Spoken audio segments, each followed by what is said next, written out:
That's hilarious. Where are my boys at? Oh, I know why. Because it's not on. Alright, there we go. It's on. Okay, give me a sec. Now we should be good? Testing? Yeah, that's it. Wow. It's all broken. I'm sorry, guys. That's my job. So we were just like talking. We were just spitting fire. So it's 6 o'clock here in Virginia, which means it is pitch black outside. So here we are. Hopefully this is the last year of this crap. Yeah. And he was just talking about how we're probably going to start a podcast. I don't know what y'all's thoughts are on that, but it better be good. Better be good thoughts. Yeah, feel free. Because it's coming no matter what. Yeah, drop some segments that you'd like to see. We've already got a few that we're working up. Kind of what's trending, a section called It Clicked, where we take a story from, probably going to begin with people from our Patreon and stuff like that, but where you worked on something where you didn't see it before and then it finally clicked in the thing. What was the thing that clicked? Because, everybody's kind of looking for that click. And there are eureka moments as you go through any kind of athletic movement. Usually it's someone says something over and over and over, and then you realize this is what it means. And it clicks. So we've got that in there. We'll talk coaching, of course. What other segments do we have in there? Good question. I can bring them up. Can bring them up. We got what's trending. Did we talk about that? Yeah. Highlights, lowlights. Yeah, just probably pretty casual. I like highlights, lowlights, like weekly highlights, lowlights. It's gonna be disc golf related. The how far did it go? Yeah, this is a cool segment. It's similar to Judge That Disc Golfer from Nick and Matt, but it's kind of the version that I personally, I think I'd be better at judging this, but it's how far did it go. So we're going to take a clip of someone throwing, and then we're going to watch the clip, and we're going to try to guess how far they threw the shot based off of coaching background and whatnot. There's a lot of things that can go on in that. And so it'll be a fun little segment, I think. Okay, I'm just testing the audio. Someone said it was low. This should help. And also, I need a limiter that I gotta put on. And test. Testing 1, 2. How does that sound for you guys? Also, let me do a noise suppression as well. And then put that limiter on, boy. Okay, we're gonna need feedback on volume. It looks like we're good now, but I don't know if it's clipping or not. That's the only thing I worry about. Ooh, it should.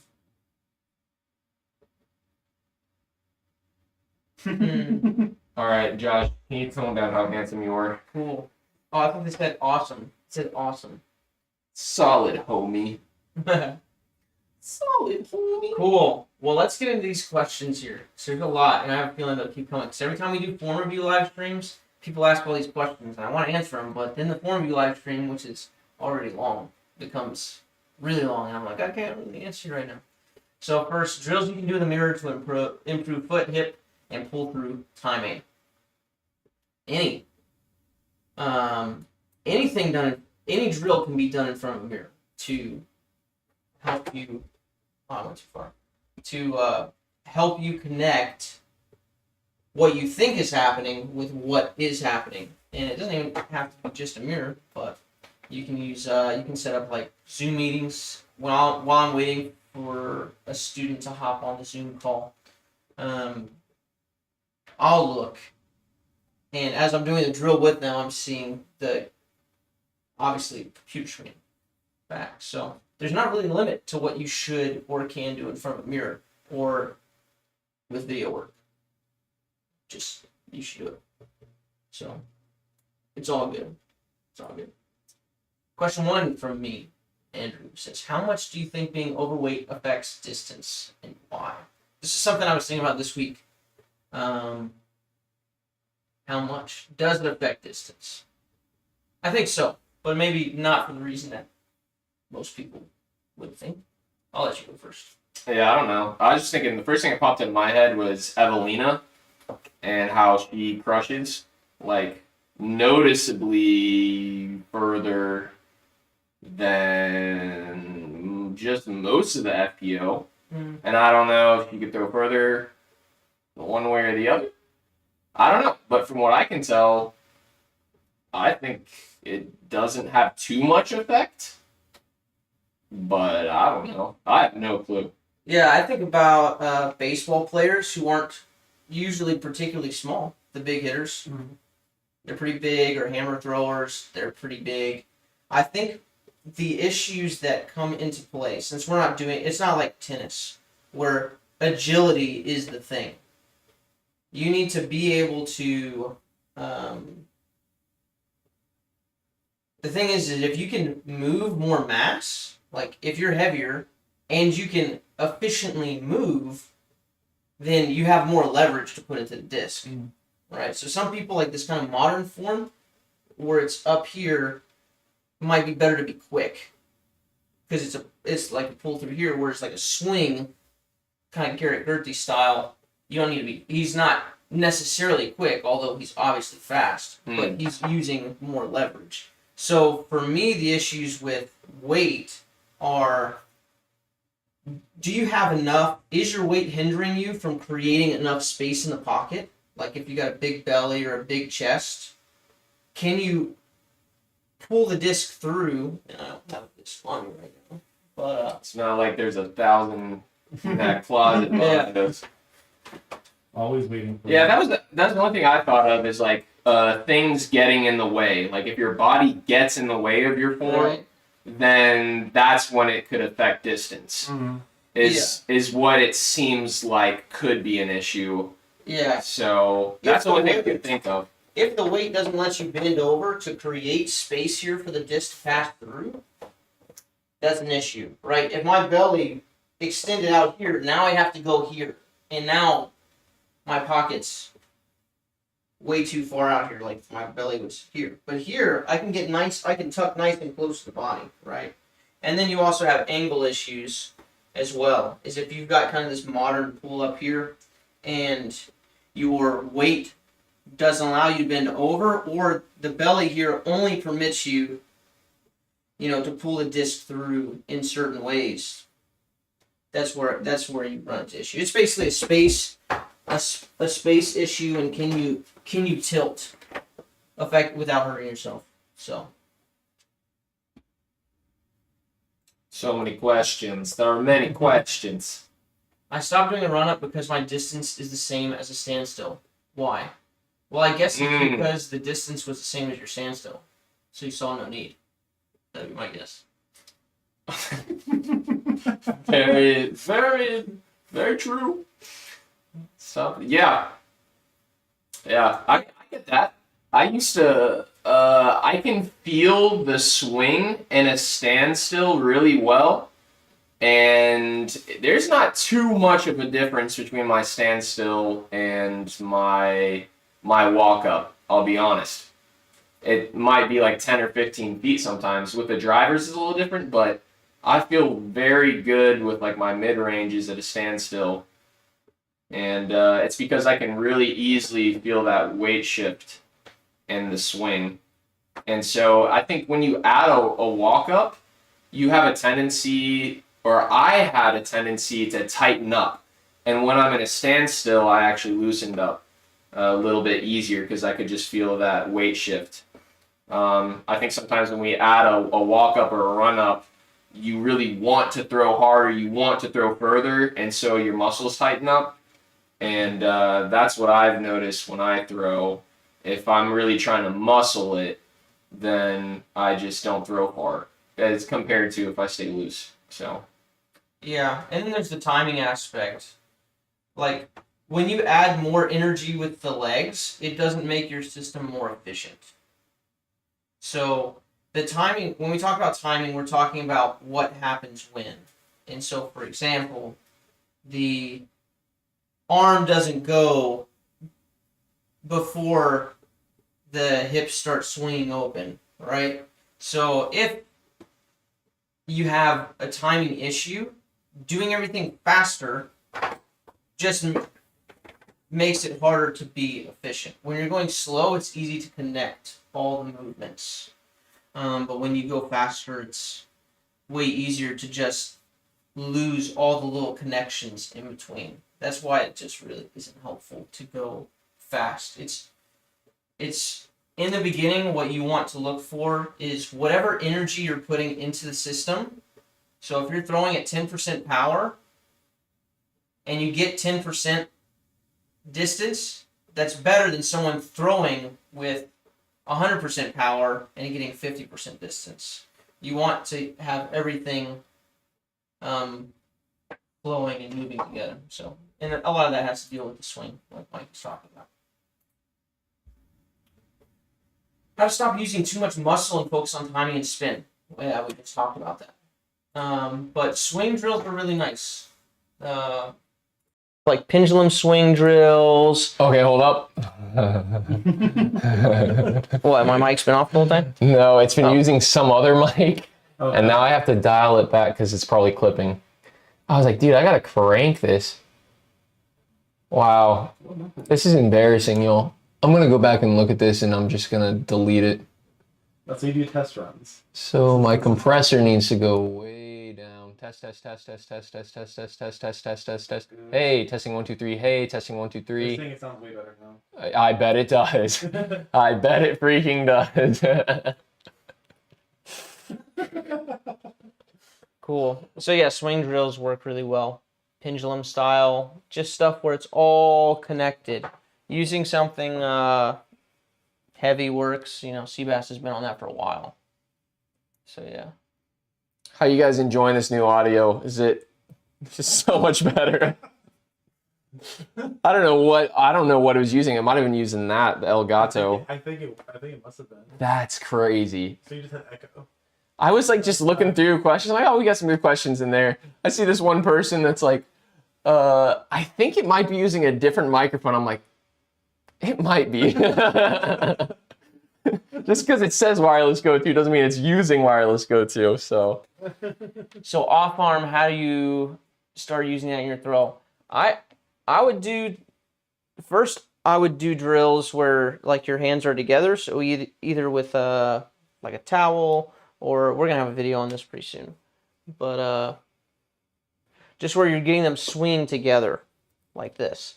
And then when you come forward and you get kind of in the pocket, you just let your left arm hang back. I know Paul practiced when he did his, he would practice with his arm in his pocket, make sure it's out of the way. But yeah, it's more of a start swinging them together and then learn how to pull the left arm back. And we've got content on that. So I won't parse out the entirety of how to do that specific thing right now, but I've heard that the Innova Nova XT is a very difficult throwing putter. Yeah, but wouldn't that make it a great putter to practice touch with? Touch, you don't need a Nova to practice touch. It feels kind of weird in the hand, right? You want discs that feel good in your hand, and sometimes a new grip or something like that, like if you start fan gripping it, Mikey will attest, if you start changing your grip, it might feel weird because it's different, right? But you learn what feels good because it's, feels good, or what feels bad because it feels bad versus what feels bad because it's different. Mm-hmm. Yes. So, doesn't need to be an XT Nova. It can be whatever. You can practice touch with a bunch of stuff. You can get a glitch. You can get a judge. You can get whatever. Touch is not a specific mold exclusive. You can do touch with a Raptor or a Destroyer or a Rive. And you should experiment with touch on different discs. Don't just throw approach shots with the slow stuff. Work and see what happens. Experiment with the faster stuff too. Recently, all my forehand shots start to flip to Anheuser hard. Potential reasons for a straight forehand shot to crush in Anheuser. You're probably going like this. Oh, lefty. Here. Dude, the dreaded You're probably hitting across like this instead of continuing up. If you're trying to go with a hyzer, continue your swing upward here. Don't pull your hand down at the end. I feel that because I've had a lot of missed forehands. I can feel it too, where I go here, and then I start turning early before the disc has left my hand, and then it leaves right about here, and I'm still turning it, and it just comes out like Anheuser and fluttery, and just goes like, bleh. But if you can hold that angle here, and then if you pronate afterwards, it's fine, is what I've felt, because it feels nice to pronate, but you can't pronate early. You can't like force the pronation early, because that's where it comes out terrible. Similar, Kevin says that when he tries to put juice, he turns it over. It's easy to do this because now, again, back to timing pieces. It's a matter of like when you pronate. If you're going to pronate, you need to pronate after. Mm-hmm. And if you go slow, it's easy to pronate after. That's very easy. But if I have half a second between here and here, it's very easy to pronate early because we're talking about milliseconds at that point. Right, so that's why slow is easy. Plus, the furthest forehands feel the easiest. You should go slow anyways. Maverick. That's good disc. It's a Maverick. How do you go about selecting discs for a specific shot? That's a great question. That is a good question. I know how I do. Do you want to talk first or me? I don't know, actually. So the first thing is you have to know how each of your discs fly first. And that's like a whole process in and of itself that's super important. But when you're stepping up to a shot, the first thing you should identify is the path, not the disc. So when you step up to your lie or step up to a tee, you need to select the highest percentage shot for yourself, right? If there's a hyzer, for most people, that's going to be highest percentage, but you have your own personal percentage, right? So whatever the highest percentage shot is for you, looking at the fairway, find that shot shape. And then you narrow down from there how that shot shape, or what disc gives you that shot shape, or what discs give you that shot shape. And there's usually not that many, right? So if it's a hard hooking shot, it's going to be something, it can be either something overstable or something stable on a lot of hyzer. And then you start whittling down from there. If I go overstable, what are the benefits? I can hit it flat and have it come out. Do I want that? Or do I want it moving kind of left the whole time, which might give me a bit of a bigger skip? What's the fairway and all that look like? But first, the thing is to identify the path that you want, the shot shape that you want. And then what gets me there. And this is something that I talked to one of my students. He said it changed his life, basically. That should have been the first, this is the first it clicked moment. We're doing it right now. Oh, yeah. Kevin, who's on here, I think, said that probably one of the best things I've ever told him during a disc golf lesson was it's not about the speed of the disc, it's about the shot shape that you want. Because, let me paint a picture for you guys. If there is a 250-foot dead straight shot and it's just got a tunnel all the way down and then there's a wall behind it, what do you choose? Most people would first go, it's 250 feet, that means putter. But that's not the way to address it. It's 250 feet. It's a straight shot. So that the straightest shot that you have might be a forehand hyzer flip that's just a bullet with the destroyer, right? That's one of the shots that I used to use all the time. It's like there's a wall behind it, so I'm not really worried about going long. So even though it's 250-foot shot, flippy distance driver is on the table. Now maybe you don't want it for whatever reason, but I would be much more confident hitting a corridor at 250 feet if I could just throw something faster because it's going to get there really quick and it's not going to have too much time for detour. versus having to like hyzer flip up a putter and make sure that it doesn't flip up too much or have the, or not flip up enough and hit the left side. It's like you can just smack that sucker up the middle, right? Its shot shape is more important. So many questions and not enough time. Okay, we already did that. We're gonna be here all night. All night we gonna be out here. How did Kevin do today? Kevin did great today. On a scale of 1 to very snarky. Snarky puppy. That's where he was at. Snarky puppy. Have up seen thumb extension on reach back have any advantage? Please resubmit your question. Please resubmit. Mikey, will you ever make your return to Twitch? Oh, stonks. I remember that guy. Yes, Modern Warfare 2. And or Disc Golf Valley. Oh, that's a good question. I was thinking about setting up a stream with Josh and I, separate phones, doing some Disc Golf Valley. I just wanted to gauge interest. So if you wanted to say anything in the chat, feel free about your interest level and something like that. I could have both of us, like both of our faces in, and I could like, when I'm throwing, I could bring it up, and then when Josh is throwing, I can get his and pull his in. Some exciting cinematic music and intense moments, and I just feel like it'd be fun. So anyways, throw that out there. More questions. More questions. It is, what should the disc feel like through the backhand throw? Should I feel significant pressure against my fingertips? It depends on when. It's not like you want pressure throughout. You should be very loose with your grip, I think. I think you should be as loose as possible. That's where I'm at. I've tested.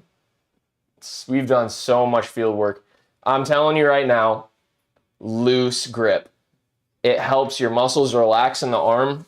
All right, it all starts as soon as you tighten your grip, boom, muscles tighten. Right? Loose grip, loose muscles, and it's gonna be more elastic through your throw. So I think don't think pressure, because that'll cause you. I think we naturally tighten up at some point. Yeah, when you go to hit, your hand will naturally tighten up. But if you think loose, I can tell you for me that it's a huge difference in the speed of my disc coming out of my hand. Loose is just much better. And I can tell you from experience that pitching, I can tell you from experience that serving, every time I've thought to be loose and let this arm do its thing, right, it's much better. And my fastest serves, I used to serve really fast back in college, played college tennis, and I was known for my fast first serves.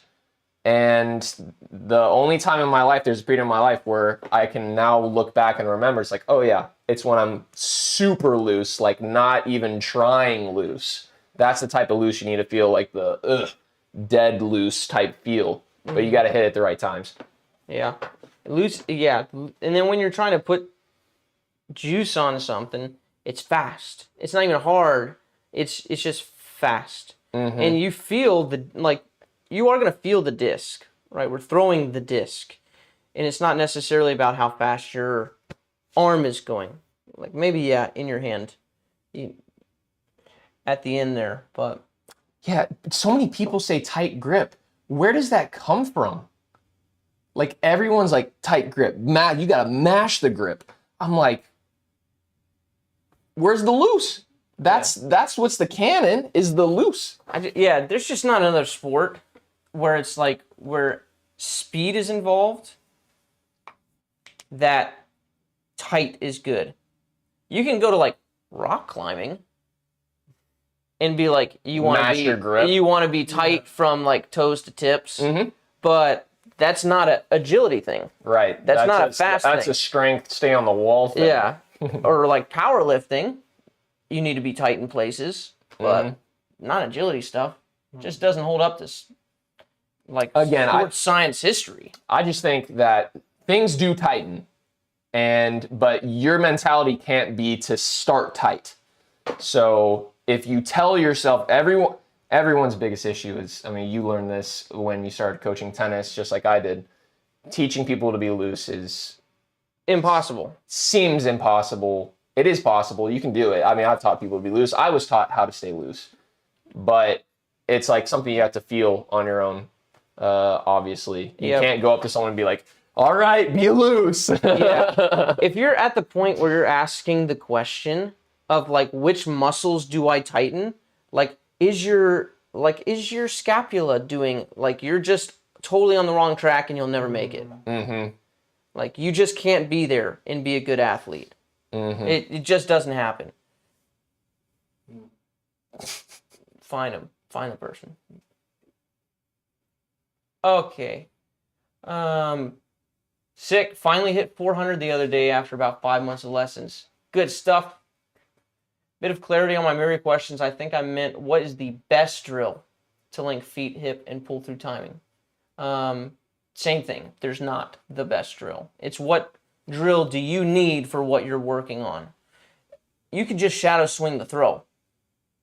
And that's, when we do drills, it's because we're trying to chunk one part.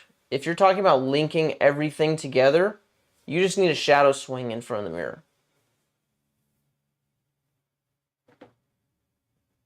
What's up, Kim? Kim Possible. Mikey, when will you do another in the bag? When it's full of thought space. You keep saying pull through, but there isn't a through in the throw you teach. Correct. But there's a pull through in the question. And yeah, at this point, if they don't know what we teach on the swing, then there are some things you say, like in tennis. For lack of a better term. Yeah, get on top of the ball. Yeah. Like, you gotta get on top. And you never get on top of the ball. Right. It's like, when are you gonna do that? But it's just, it happens. Like, name a better word for release. It's like, at your release, at your hit. There's nothing that really captures it. Encompasses. Yeah. Oh. When incorporating left arm for right hand backhand, should you slow down pull through to get timing right for lag? Yes. When you're working on anything, you need to slow down.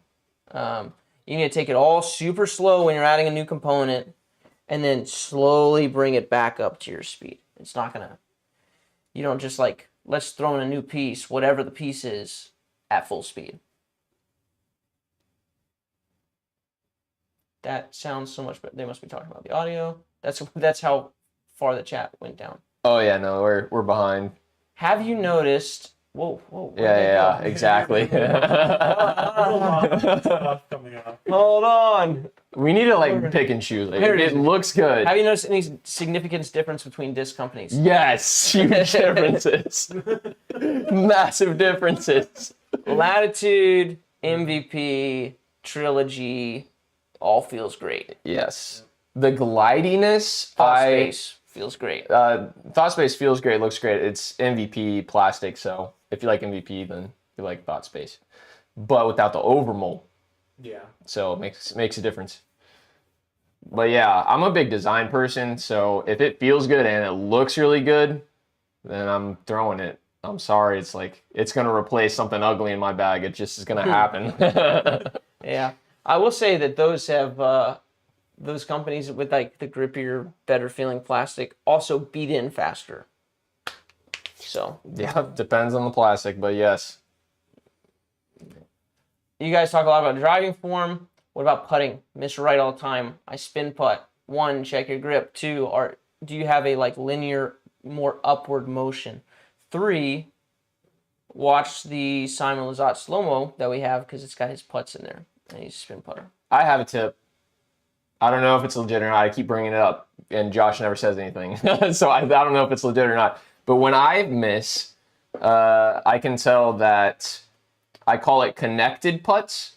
So if I actually, timing-wise, I feel like I transferred the weight at the right time. So let's say I'm going back and then forward, and I let my arm just kind of like go, I can feel that it's easier to get a straight line. If I'm tight, I usually miss right. So if I feel like I'm really trying to make it, I'm like, okay, gotta make this. Arm, and I'm just using my arm and I'm not like properly transferring everything into my putt, I usually miss right. And then if I'm not committing to the full motion, I usually miss left. So if I'm like, and I kind of don't follow all the way through, I release a little bit early, which causes it to go left.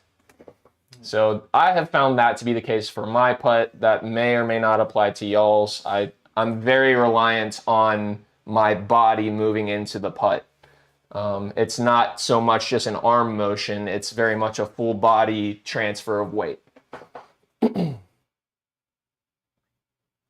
What is the overthrow disc golf average accurate distance for y'all? Average accurate distance. So our average, I say my accurate distance is 400. I'd say that we could probably 425. I'd say 400 average accurate distance. I mean, I'm not a very accurate person. I guess I am now. Yeah, I used to not. I can't say that anymore. I'm actually a pretty accurate person now. Yeah, the thing is like how accurate, but Right. if you're thinking like pull.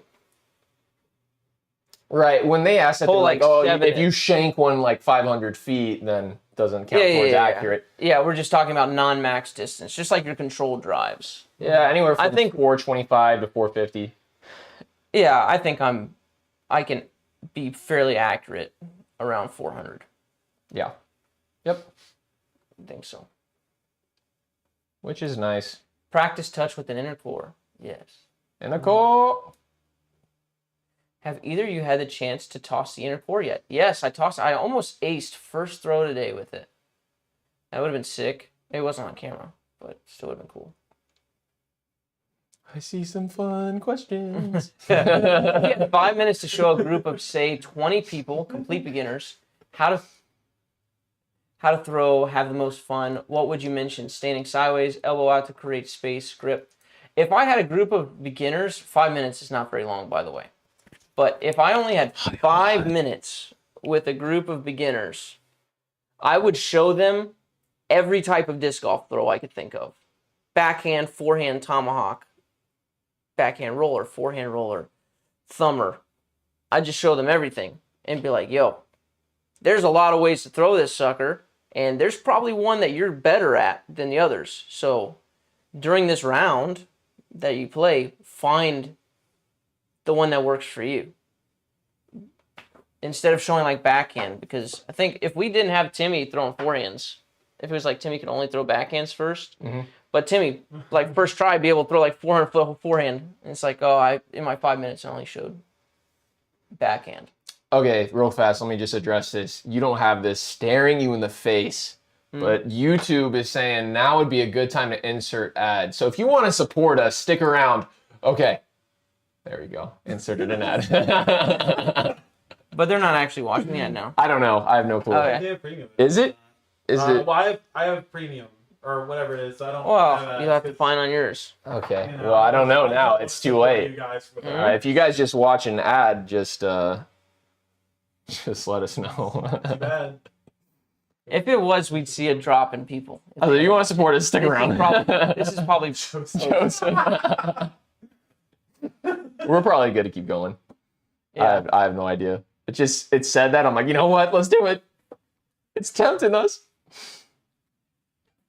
No ad. Okay, so that's probably gonna Linus insert ad. Carlson. Wait a second. Wait a second. Wait a second. Wait a minute. Lee Carlson? The Linus Carlson. I didn't realize that when I read. Sorry. Oh, that's a great question. Yes. If you had 5 minutes to show a group Yeah, of 20 you people, missed me answering it. You were talking in your microphone in your chest. You're talking about Zoned out. He says I'm not him. I just stole his identity. That's funny. Well, Okay, so that definitely went through because you dropped the viewers. That's funny. Yeah, Oh well. that's fine. okay, I never spin at the end of the backhand. It feels like I'm losing power because of it. How can I make it more natural to spin? My question would be, are you like intentionally offsetting your last step and now it's too far to drag this hip around, that's one of the things I would look at. Other than that, I don't know. I'd have to look at it. But that would be my first thing I would look at is, are you like stepping forward because you think you should be intentionally offsetting?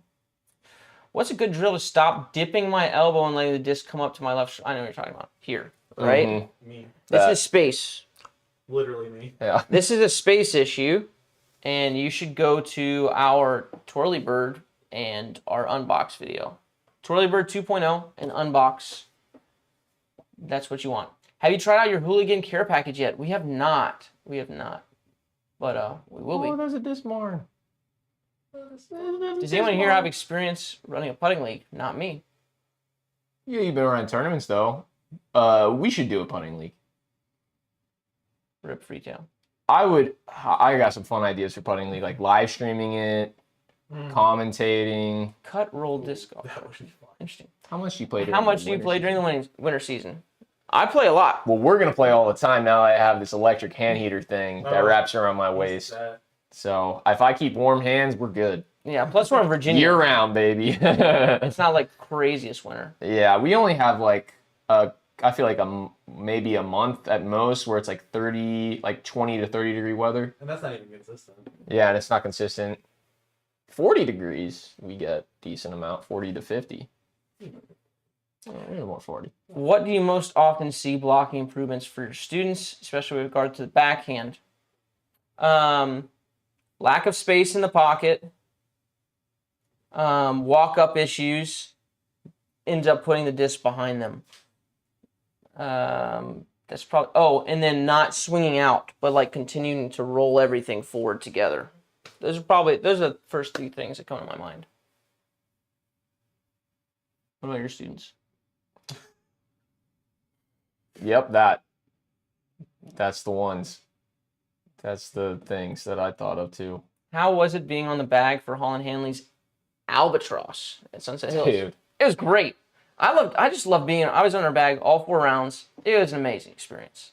It was so fun because she's like the perfect person for me to be on the bag for, because Hi, David.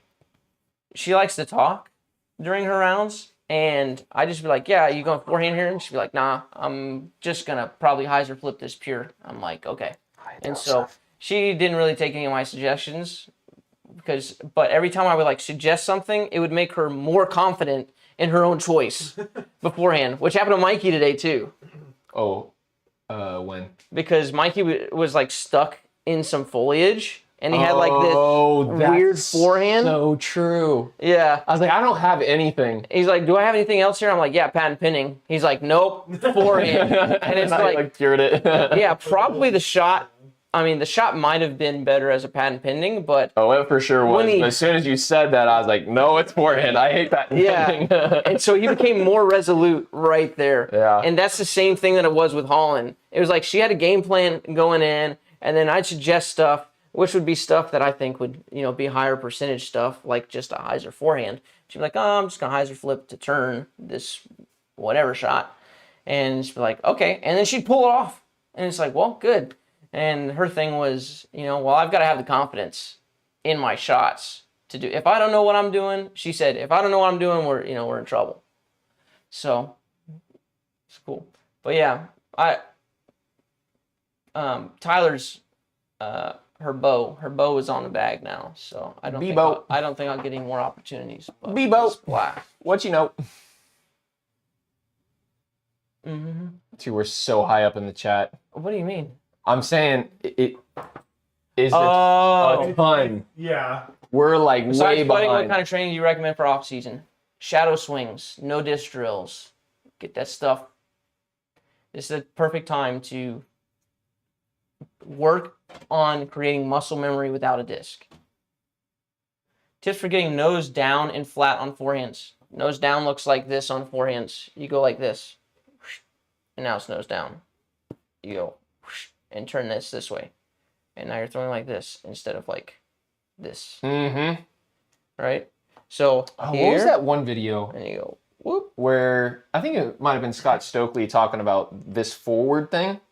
Yeah, That helped me. I didn't a watch little it, bit. but he was talking about serving the peach or something. I think this is Yeah, so what there's it's called, that. serving That's the peach. kind of nose up. You want your mobility of your wrist. This is where your range of motion is for your wrist, not here. Just think like flopping fish.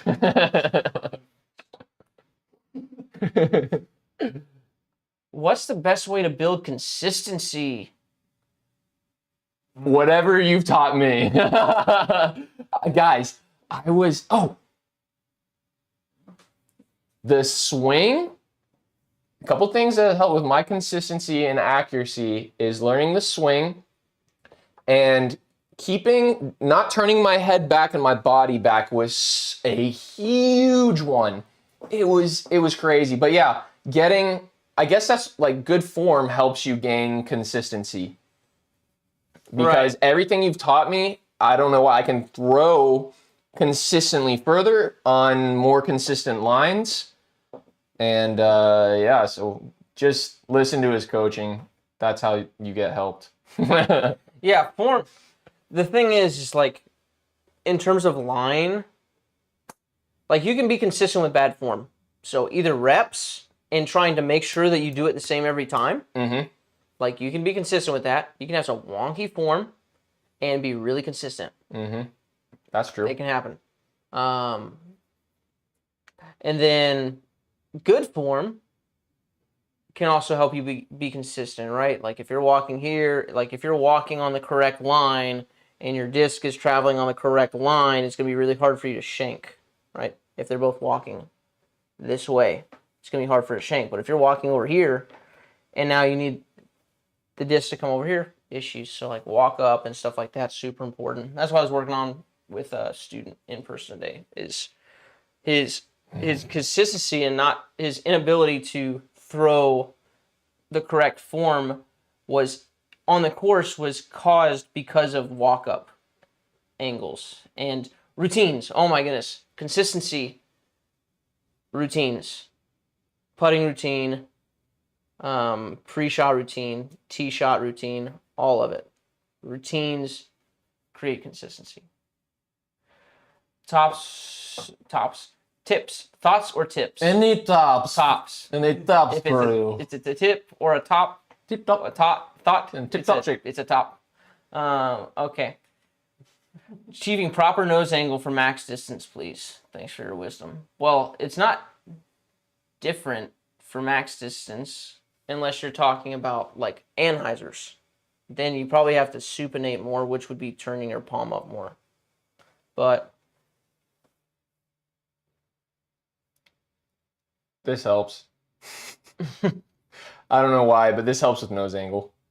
If you take it back, it's because if it's here and your palm's down, it forces you to supinate yes. to get to the hit. Yeah, if you're loose and you take it back like this, by the time you get to your hit, the nose angle is really good. I don't know why. He would, so he just explained it. So Yeah, that you makes just sense. want your palm turning up. I've started to do this with almost all my throws, like when I was in the field today, like whether it's hyzer or not, like it helps with my nose angle so much. I can throw hyzer starting here. I can throw anhyzer starting here. Right. You just bend more, Right. and it ends up being this basically the same motion every time. Yeah, feels really good.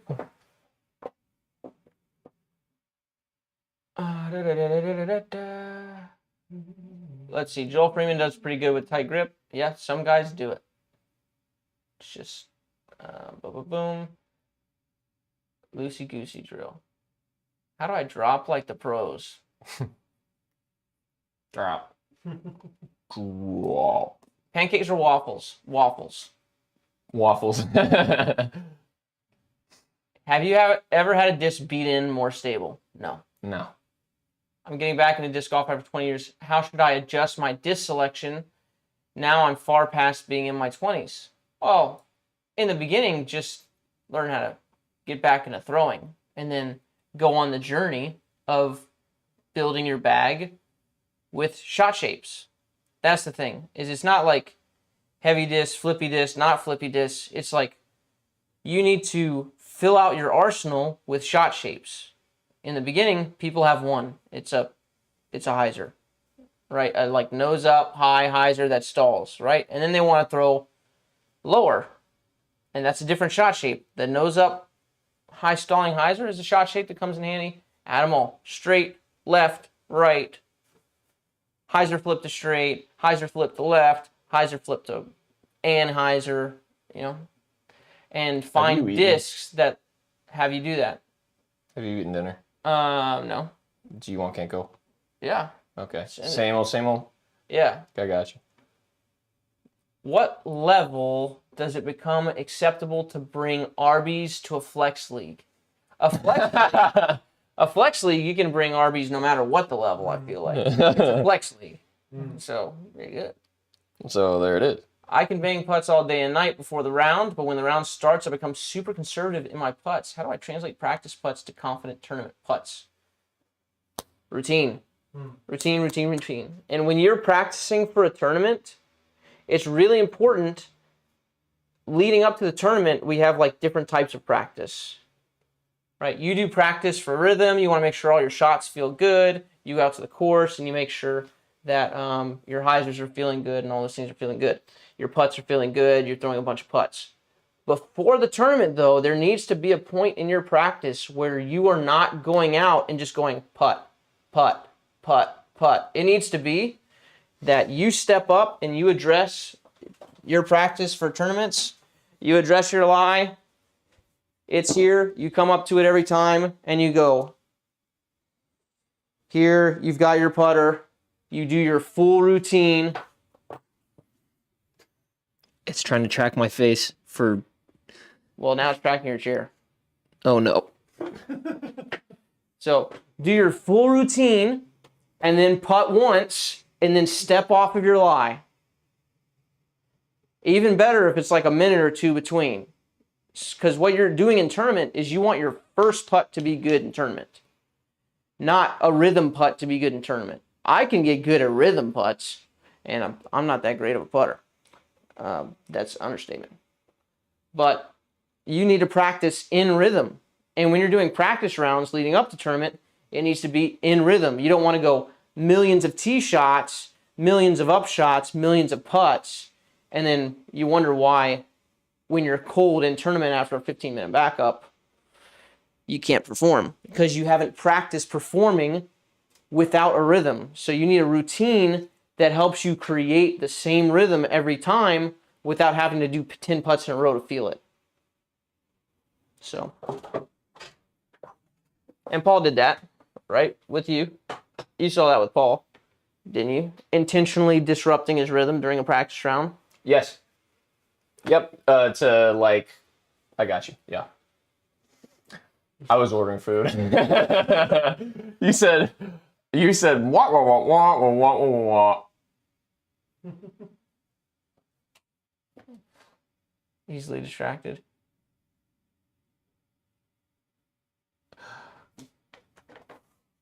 Nobody cares about Tom Brady. Disking up versus disking down. Why and when? 1, confidence. If you're more confident with a mid-range than you are with a putter, like just how it feels in your hand, you're like, man, I just love mids. Throw the mid. So confidence. 2 is how hard do you have to hit it and how much fairway do you have to work with. Right? The faster the disc, the more fairway it needs to work, the shot shape. Right?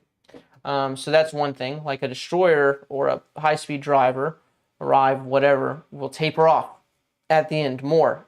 And so when it starts to fade, you might get more distance, but at the end, that distance is going to be very left. Right? So maybe what you want is a fairway driver so that it pushes forward more as it fades. So there's a lot to consider there, but confidence and how much fairway you have to work with and how hard do you have to hit it. If you can hit a mid at your smooth swing, your normal swing, and where you would have to take a putter and juice it, your timing's more likely to be messed up. So it's better to have your normal tempo swing than have to juice something.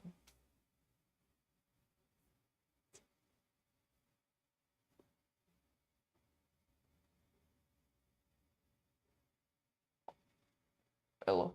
Oh. Oh my goodness. How did we get all the way down to the bottom of the feed? Because every time you get to where that arrow, and then it just like shoots you down. Okay, hey, we're not that far from the bottom. Not too bad. Do you think playing long tees is going to help me throw further for when I play short tees? No.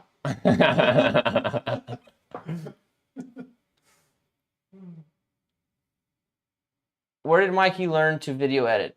I would love to learn. What equipment and editing programs do you use? I'm not going to answer that, but I'll answer a little bit. You can tell them what program you use. Final Cut Pro, and I learned to edit just self-taught YouTube. Back when Josh and I were working at a country club, and I was trying to learn how to put together some edits for like a tournament that we had at the country club so that it could kind of add value to the sponsors of the tournament. And that's kind of where it started. And then after I did that, that's when I started getting, like Amy started getting me gigs for video editing. So kind of crazy. I was like 8 years ago, 7 years ago. So I started early. Before we started Overthrow, I feel like I was already 3 or 4 years into it. We've been doing Overthrow for almost 2 years. Not 2 years yet. And then I had been doing video stuff for like 3 years. So I'm like 5 years into it. By the way, this time last year, we were in Boston with Simon. That's true. Were we on the Nick and Matt show last night? No, tonight it would have been. Tonight it would have been. Yeah. So we're just replacing the Nick and Matt show experience from last year by doing our own show. Sad face. Something. Oh, I'm at 250 accurate. Hey, fellas, long time no see. Hey, Ed. How much for private lessons is $100 an hour for now? No, I'm kidding. Oh my gosh. What a deal. How do you get longer putts to straighten out? Ed. We could talk about that in our lesson. Depends. Let me think about your putt. What is Ed's putt? Uncle Ed? Yeah. What does he say? I'm trying to remember what his putt looks like. It's different for each type of putt. It's like... Yeah, more spin will straighten it out more, and more forward will straighten it out more. Figure out the weight transfer. Yeah, but generally, it's not necessarily straighter that you're always looking for. Like the quest for like bullet straight is usually you usually want a solid arc. Dude, I'm still convinced that the move for better putts is connecting your kinetic chain. Yeah, kinetic chain. I'm glad you said but that's that. not the question. Glad you said kinetic chain. Any tips on reducing or eliminating plant foot SI joint pain? I don't even know what an SI joint is. Good you need gracious, to contact go to a doctor. Someone professional on that. Go to a doctor. I'm a form doctor, not a body doctor. Yeah. See, Timmy's backhand is trash. Yeah. Okay. No ad for me. Non-premium. Oh, non-premium. Oh. Trade ball golf lessons for disc golf lessons? Dude, we're bad at golf. Maybe. I can smack it in VR golf, though. Dude, I would. What was the furthest Andrew Marway threw forehand during y'all's film session? Well, that's not even fair. That's not fair. It's the ridiculous raging headwind. He probably threw like 325, but it would have gone raging 425. headwind. Yeah. It was like 100, at least 100 feet less distance than it would have been. Twix or Kit Kat? Twix. Twix is so much better. It's Twix. Yeah, I think it is Twix, just because caramel. Yeah, the caramel's so good. And you get kind of the same like crunchy chocolate texture, but then add the caramel and it's muy bien. Just threw my first 400-foot shot on the course today, but I'm still rounding. The new box drill video helped a lot. Do you have any other tips? Keep practicing the new box drill video. Dope. Oh, favorite thought space disc to forehand? Synapse. Ethos Synapse. It is basically board flat, high speed, so you can throw it nice and flat. It pushes and fades, and you can give it a little bit of Anheuser at first, but not anymore. I don't think I've really forehanded any of them. He hasn't. Yeah, concept. you would like the Synapse for forehand. Yeah. Yeah. The ethereal, not the ethos. Well, the ethereal one feels. I threw the ethereal to. Oh my gosh, Dakota! I thought you were licking my elbow. I was like, brother, we need to talk now. What world? I know. I was thinking the same thing. Do you guys coach for pickleball? No. Fun story, though. Josh and I had thought about it, like back when we started disc golf. It had crossed at least my mind, if not his as well, because it would be a good transition from tennis doing pickleball videos. I think if the disc golf didn't work out, we would have tried pickleball. Yeah. I even brought it up. I was like, should we do both? I haven't played pickleball yet. You But- haven't? Mm-mm. Dude. How have we not done that? Hey Mikey, something Drew Gibson said a while ago about head position during throwing was he simulated having his head. Oh, The only thing I don't like about the violin thing is you shouldn't have your head like this. And a violin, you would be like this. So yeah. Plus, it's leaning the wrong way. right. So exactly. So As a righty, I'd hold the violin over you here. want like he said this. He said like keep a fist. Yeah, like a fist. Yeah. So I don't guess know that what you does. want, dude. But you're... Brother, you need to chill out. Cool. Oh, he's hungry. Oh. Well, you'll eat when Go we ahead. eat. You eat when we eat. Whenever our food gets here. Just want to give an update. I started watching the channel when I started playing exactly a year ago. Started at 280-foot max and just hit 5 times over the last few days. All thanks to you guys. Started at a 200 and just hit five times over the last few days. And just hit 280 feet. 5 times 280. How far is that? 5 times 280. You're throwing 5 times 5,000 feet. At least. Yes. I know you're supposed to have a loose arm into the pocket. Correct.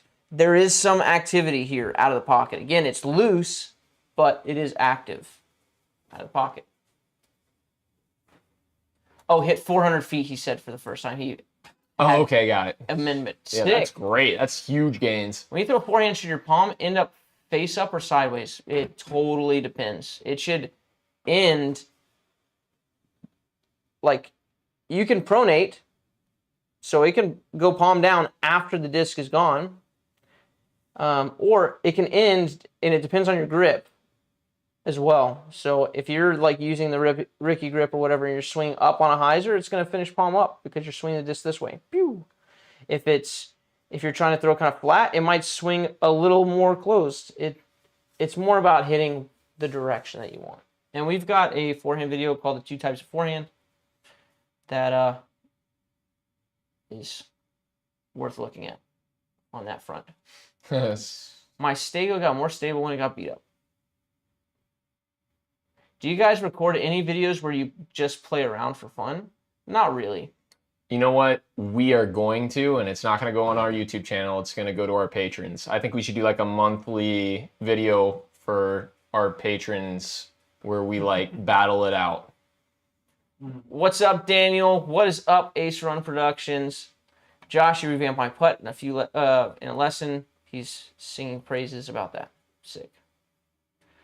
I don't know that I want to. I appreciate all. I am reading and I am appreciating all of the kind comments. But they're not questions. I'm just not sure that I'm going to answer them all or like read them all out loud. You guys read them. I'll read them. We'll all like We'll all mutually just read. feel good. Any tips for practicing run-ups in the fairway? We're going to have a video on this, but again, establish line and then walk back from there. If there's poor footing, consider standstill. But yeah, I don't think that question does have like, it makes me think that there's a difference in your mind between a walk up or a run up on a fairway versus on a tee pad, which there is no difference. You address your line the same way for both. This, like the fact that somebody oriented a square piece of concrete whichever direction they wanted to when they built the hole does not change the direction that you walk up. It might be an obstacle because of it's a really short tee pad, and now you have to start off the tee pad and you got to work your footing, but it doesn't change the direction that you walk up.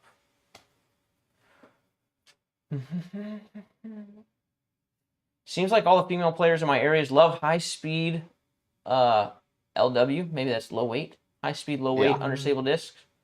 I've only ever thrown neutral heavier. Should I learn flippy discs? Yes, you should learn flippy discs at some point. You can start with stable and overstable. It's not a bad thing. Flippy's also a good thing. So I'm not convinced it will help my game. Sure, its shot shape it's a massively different shot shape if you throw a hyzer angle with a where's this thing? If you throw a hyzer angle with an overstable disc, hyzer angle with a stable disc, or a hyzer angle with a flippy disc. Like a flippy disc is gonna try to fight this hyzer angle, is gonna push forward more. So hyzer pushes are just a huge part of the game. But yeah, you should learn how to throw every stability disc on every angle, and then you'll have a huge repertoire of shot shapes. And you need to know how to throw forehands as well. If you're not a forehand person, Absolutely. that opens up many stroke opportunities that I found out recently, and it changed my game from like a 5-stroke difference now like every single time I play. Right. Interestingly enough, Christine Jennings on the FPO side of the amateur disc golf championships, NADGT. NADGT. Emily Yale was competing, and she's one of my students. And Christine said, like, man, they all have, like, they're throwing forehands. I'm just surprised at how many people have forehands and backhands. And it's like, this is not an accident. It's like, you have to have both. If you're trying to be competitive in the game moving forward, and this is competitive, if you're just, recreational, throw whatever you want. Just have a backhand, that's fine, and make it work. But if you're trying to move forward competitively, there's no reason not to get that hammer down. And if someone's like, oh, do we have time to look at a forehand? It's like, yes, like, let's look at your forehand real quick. And even if it's something, if they're working on backhand stuff, like, just start throwing approach shots with it. Start doing something with it. You don't need to go throw 100 shots every day with your forehand, but if you're 100 feet away or 150 feet away and it's obviously a forehand shot shape, practice it. When you're on the course, throw a couple forehands there and just start getting in some reps and start working your way around it. You're just leaving so much on the table. Most underrated disc and why? I don't know about the most underrated disc. Pathfinder. Yeah. And why? Because Thought Space is just known for their designs, not their They just go so their far. discs. Yeah, they go very far. They glide. Oh yeah. That's the reason it's underrated. Disc. Yeah.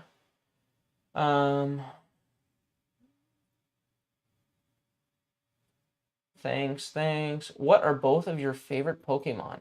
Lugia. That is pretty cool. That's a good one. I had a holographic Lugia, and I cherished that thing. And I was like, in my heart, he was real, and I could battle with him whenever I wanted. In my heart. My introduction to Pokemon was my mom was a manager at a Schlotsky's. Like a. Why didn't you say Schlotsky's? Why did you say Shalotsky's? I don't know. You said Shalotsky's. Schlotsky's. How do you guys say it? Do Anyways. you say Shalotsky's? So we were there like all day. We were there like all day sometimes and just like playing around the table. And this kid gave me a Pokemon card he had. And I was like, whoa, cool. Is that like Pokemon? Or because I heard about it. And he gave me a like, it was a first generation Pikachu. You know, the ones that are the meme now. Yeah. So Classic. that was my first. So of course, this is my favorite. You know, I kept that thing went through the washer so many times. It was stuck in my wallet. Yeah, my Lugia went through the washer, and it was so sad. This hurts my soul. Holographic, too. That's It was like the first Lugia card. Are you going to be doing... Good gravy. Oh, are you going to be doing follow-up with any FPO players? Yes. Oh, my calf's cramping. Oh, gosh. Do you need to lie down? No, I'm good. I'm used to Dakota it. can take over. Yep, I'm He's on standby. He's on here. When Josh Stanley goes down with cramps. Calf cramp. Okay, any tips on maintaining form when you are tired? When you're tired, your routines have to carry you through. I cannot emphasize enough. having a pre-shot routine. Make sure you do it every time. It will get you through. It will get you doing things automatically when you step into that routine. If you've practiced, it will get you doing things automatically that you don't have to think about. If you don't have a routine and you have to rethink through all of these options every time you address your lie, it's going to drain you even more, right? So not only does it help you from being drained so early, but when you are drained, it'll help you pull off good shots because it'll just take over. You were drained today. Yeah, I thought about that. I was like, I didn't play well. If I feel tired, like I feel weak and stuff, I'm just like. Oh, this morning I played fine. Oh, It you was. played after that. Oh gosh, it was so much worse. With different tee-pad sizes, how do you keep a consistent walk-up? Oh, that's good. I wish disc golf had like tee-pad sizes, like consistent. Yeah. Well, it's not like golf courses have that, so you can't expect that. Yeah, I mean, just Walk up from off the tee pad onto the tee pad. You really just need that last bit. Yeah, the thing is you learn how to adjust it's not like you change necessarily the walk up size. Like if you have a 5-step walk up, you can go to a 3-step walk up if you don't have room, right? Or you have like a weird tee pad to navigate. If you need to do a standstill, you can do that, but it's all part of the same movement. So it's not that different. Are we gonna take turns eating? What's happening? You can eat. Or do we?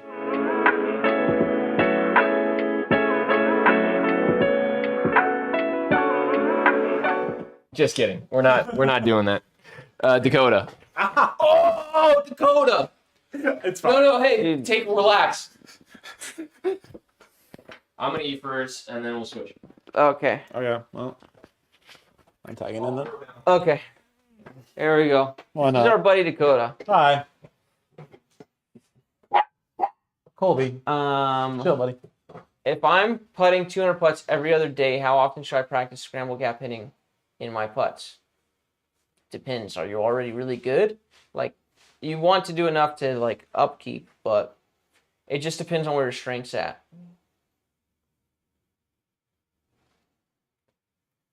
In another life, we would be swanky pickleball. Is there a huge disadvantage taking the pinky off during the power grip? No. Drew takes his pinky off when he goes to distance shots. Are hips supposed to open up before the shoulders? Is this how? Yes. Jacob, that is yes. What does your hand wrist feel at the point of release during a backhand? Grip tightening at that point? I don't know. It's so fast, I have no idea. The grip will tighten up naturally on its own. Just like tennis, I don't think about how tight I'm holding it. No matter this, like when I hit really hard, when I hit soft, it's all just loose. The same thing applies to baseball too. When you're Everything. batting, it's like you have a loose grip up here, and then when you're coming through is when you're tightening up at that last moment. It just naturally does it. Mm-hmm. What's up, Shane? Do you fling your wrist open passively? On approach shots, you might use the wrist a little bit more, right? You might curl the wrist back and then pop it out on approach shots when you're using more of this out motion. When you're going faster, the lag in the direction of your swing, you're out, in, and then this back out again will keep the wrist back, and then it will open at your hit on its own. It will open to an extent to about neutral, which neutral will be here. This would be open. This would be closed. Each name your favorite disc and plastic. My favorite disc and plastic. My current... Well, I've got like a lot of current favorites. I just really love my bag right now. The Simon Lizotte Mindbender has been great. The Pathfinders are great. The Enigma is my go-to driver right now. Feels good in the hand. It's all there. Mikey's answer is anything thought space. It's probably Ethos Pathfinder if he was... Probably. He likes an Ethos Pathfinder in the hand better, or he likes the feel of it better, but I think he likes the ethereal one the best. For, I think, just like overall disc, because the Ethos one breaks in a little faster. What do you think? Oh, wait.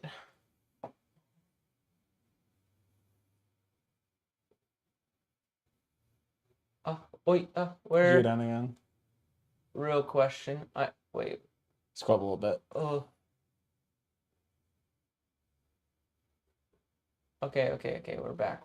Drills for that last step into the brace. Looking for that last second or weight transfer into the brace off the tee. The hula drill is one that we have on the channel. Max Motion Sequence talks in depth about that last step as well. Yeah, and then Seabass has one that's called the Double Dragon Drill, if you want to look at a Seabass drill. Yeah. What do you think new players underemphasize when they're learning? What do they overemphasize? New players overemphasize the reach back, like getting the disc behind you. And like getting as far back there as you can get. You don't need that. What they should be emphasizing is just like this clean release and this clean throw outwards. Right? If you took a beginner and just had them playing catch, that'd be good. And a non-form one would be, I think that they overemphasize, or I think that they underemphasize like finding a strength.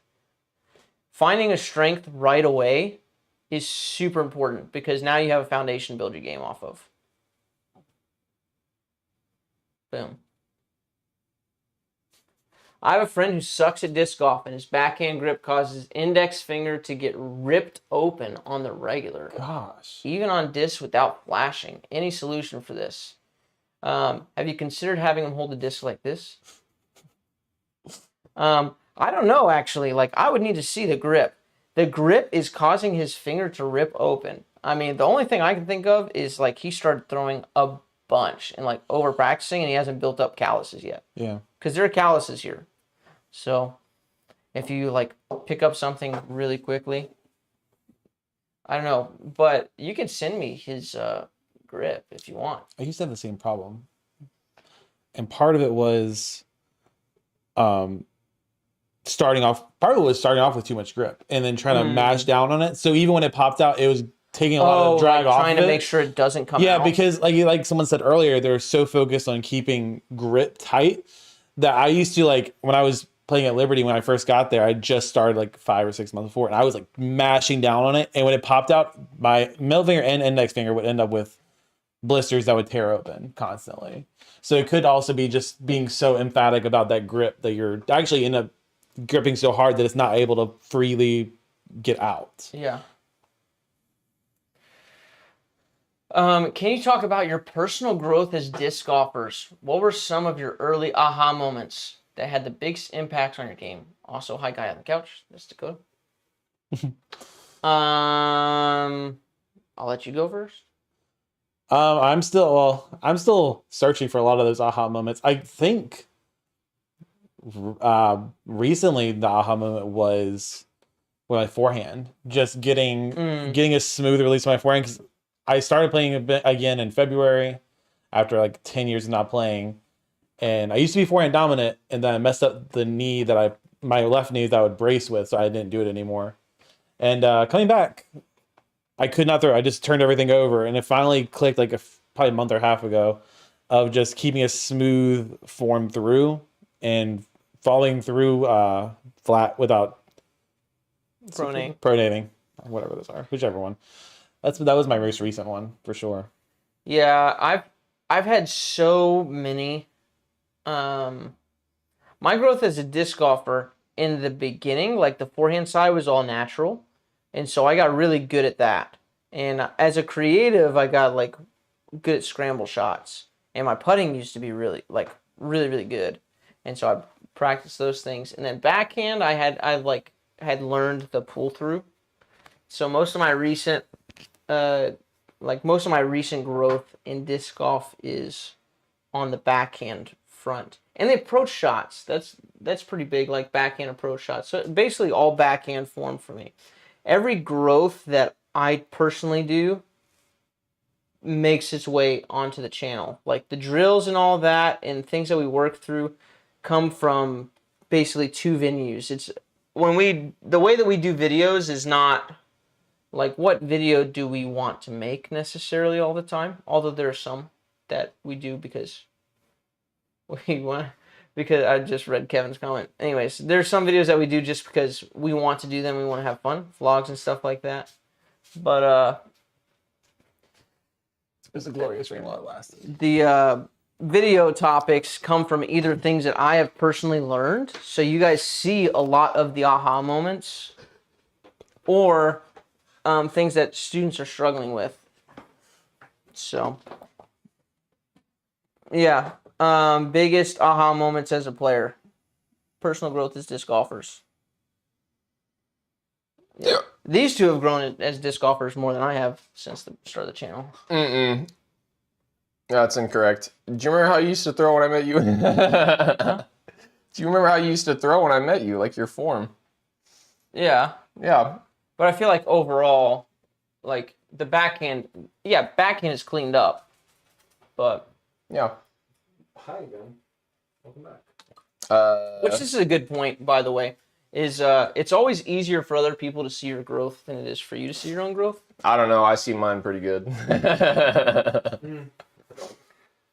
I seen yours. I see everyone's. I'm a positive person, so I see everyone's growth, including my own. I'm an objective I get person, so I see everyone's excited. growth. I just get excited when I learn something new, so I feel like I'm getting better. And when I saw my form, like when I saw my recent form versus my old form, it was just so cool. Do you have any good disc golf drills I can do with my tennis players as cross training? Oh, something that will teach them disc golf without messing up their tennis swings too badly? Or probably he's a tennis coach. He's asking what disc golf drills could help in tennis. They translate over. Something that will teach them disc golf without messing up their tennis swings too The badly. serve motion and tomahawks are pretty. Yeah, they can throw overhands and forehands right off. The thing that messes with me on the backhand, I played tennis for the first time like 2 weeks ago in a long time.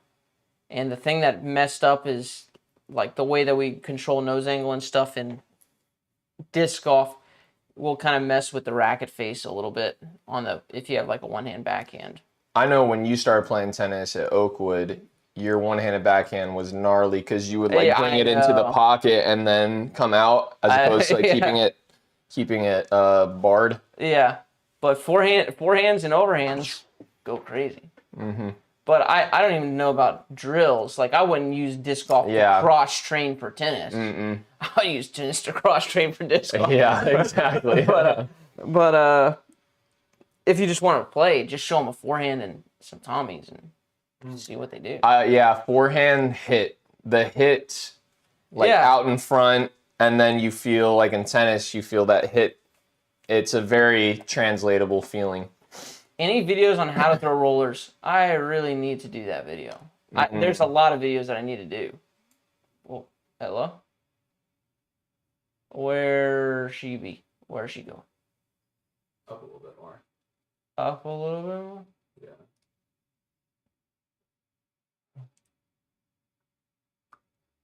There you go. Okay, father-in-law has 120 acres in the middle of Michigan. Oh. Would want to build a course there? Any recommendations or must-have for course design?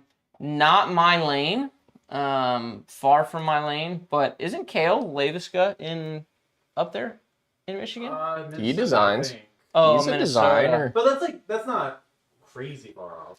Yeah, you want to find somebody other than me. I've got my own thoughts on course design, but it's not based on experience. So it's just based on, for me personally, I would either create a training course that would address different shot shapes, and so I would have a variety of shot shapes. I'd try to create Yeah.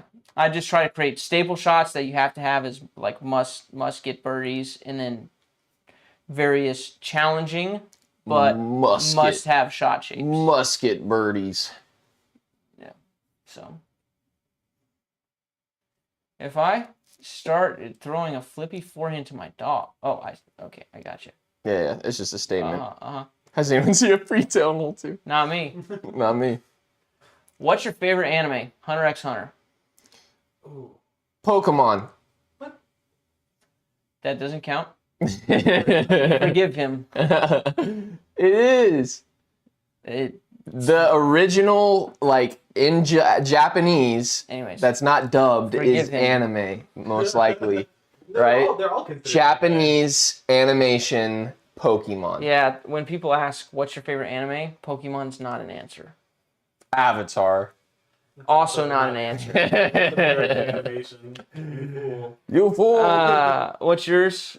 Oh gosh. Oh, man, just give us one. I do like Hunter. Okay, Hunter. He hasn't finished it yet, though. I haven't finished yet, but everything gonna I've be watched of it, I've really enjoyed. It's just perfect. I also love the first arc of Sword Art Online. The Last Airbender. Qdoba or Chipotle? Chipotle. Hot take, Qdoba. I don't know why I love it so much. I don't even know what Qdoba. I've never eaten Qdoba is there. fine, but Chipotle's far better. It's fresher, but I like the flavors of Qdoba. Is there a specific part of the forehand throw that needs to be watched out for to help avoid injury? Yeah, if your elbow goes like way in front of your hip, that's like all arm. So you need your hip to lead first. Whatever Kevin was doing today, don't do that. Yeah, do Ryan, do the whole Ryan Sheldon. This is good. Elbow behind hip. This is bad because you armed it to get to this point. And now your hip's going to jump in later. Try to relax on those, okay? I've only got so much core stability to hold this position. Yeah. And don't jump all in on forehand. Right? Make sure you warm up. Make sure you do all the things you're supposed to do. And you don't need to throw 100 forehands when you're trying to learn. Again, mix it up here on the course. It's a harder motion on the body than the backhand is. On the arm, I should say. Can you do a breakdown of Isaac Robinson's putt? I don't have his putting form. Looks good. It looks good. It looks good. It's thick. It's like a spin. It's like a spush putt, and he pops his hand open like this at the end. So he's here, and his wrist broken, and he goes, shoop, pops the hand up at the end. It's nice. It's good. Are there any reasons not to just cock your wrist before you go into the reach back and just hold the same wrist cock throughout the whole swing? Totally acceptable way to do it. But a good reason is if you have your wrist cocked, I've found that it tightens your grip. Yeah, I mean, there's a difference between this and this. Yes. Right. There's a big difference. You don't need it here. But if you have it just loose here, naturally, like this. Like floppy. Fish. It's a floppy jellyfish. Right? You're good to go. But lots of guys throw far with it, with the wrist curled back. But loose is the way. Oh, backhand. Oh gosh. Okay. I'm reading ahead. Is there a possibility for you to make a workout video specifically for disc golf? Probably not me. Nope. Okay, this backhand snap hurting first joint on index finger, especially earlier in round and with mid ranges. Anything can be done. Anyways, I don't know what you can do for it, but I felt it. Lowry Lethinen, he had an injury, same thing. It's like this, there's something in here, and I have it right now, and I can't get rid of it, so it hurts. And it has to do with like really bombing. Like if you're really throwing, Where it like stretches out your finger like big time. yeah. Yeah, because it's a ligament. Yeah. And I can't recreate it by just moving my finger around, but it only pops up when I am throwing. So I don't know. Oh, I can kind of feel it there. It goes all the way down Yeah. into here. So I feel that. It's like trigger finger or something. Yeah, Yeah. I'm not 100% sure on that. I can't speak confidently I just wanted to relate to it. to it. I'm not sure if you. Oh, I already did that. More tips for female players, please. There are tips specifically for female players. Yeah. We talked about the lower weight stuff. There's not too much that I say specifically to a female player over like a male player, other than, you know, developing the shot shape. And there are some things like physically that need to be addressed, like most guys' power pocket being here, right? Well, if you're a lady and you got a larger chest, then you're going to have to probably adjust where that is. So it makes more sense for you to do more of a hyzer swing where the space is lower and the elbow doesn't have to be as far away to create space. So kind of that Katrina Allen hyzer swing style is probably better if you're a larger chested lady versus a smaller chested, whereas, you know, smaller chested, they can pull through here and not have any issue getting through the pocket. Mm-hmm. So that's the only really thing I might say that's different, is just learning to use leverage in that situation. Do you have different throwing motion / aiming and drives versus 200-foot putter shots? Absolutely. For drives, you're going to coil, and we're going to have an approach shot video here pretty soon. This is one on the docket. For drives, we have this coil function. We turn away, imagine the basket's over here. So if I turn here and I coil, this coil function gives us a larger runway to accelerate, which more room to accelerate, faster disc. But if you're trying to do a touch shot, it doesn't really make sense for you to use all this. This is a distance function. This is not a control function. So instead of going here and hitting your approach like this, I would reach over here and then basically use the out portion of the swing. You also modify grip. Instead of going like front-loaded grip where you use a pivot, which is, again, a power and spin function, it's not a accuracy function. I'd modify to a mid-loaded grip to where it's more point and shoot. And so now my swing is out in and it's out over here. So basically right at wherever my target line is. And then you might need to actively have a curl in your wrist here and then pop your hand out like this where you're trying to throw. So yeah.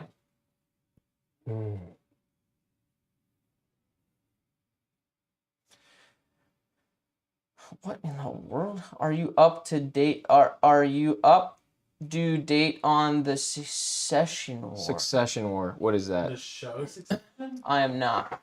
I don't know what that is. It's like an HBO show. Okay, so that's weird. I didn't get injured enough this season, so considering working on thumb or tomahawks next year. Any advice? Any advice?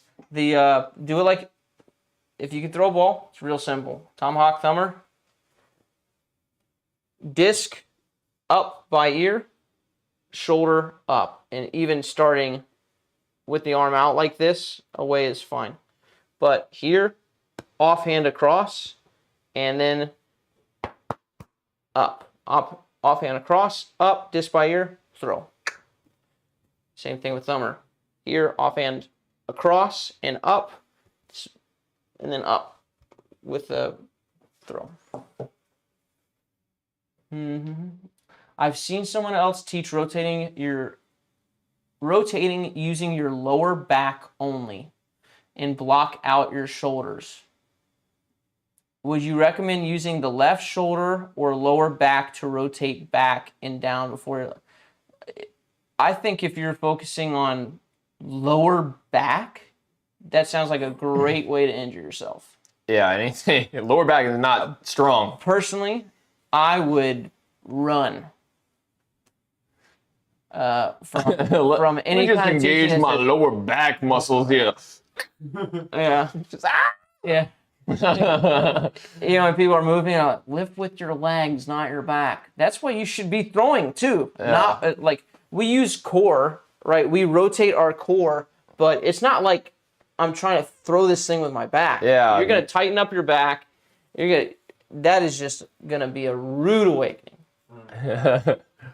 Yeah, I don't think you need to be thinking about your back when you're throwing actively.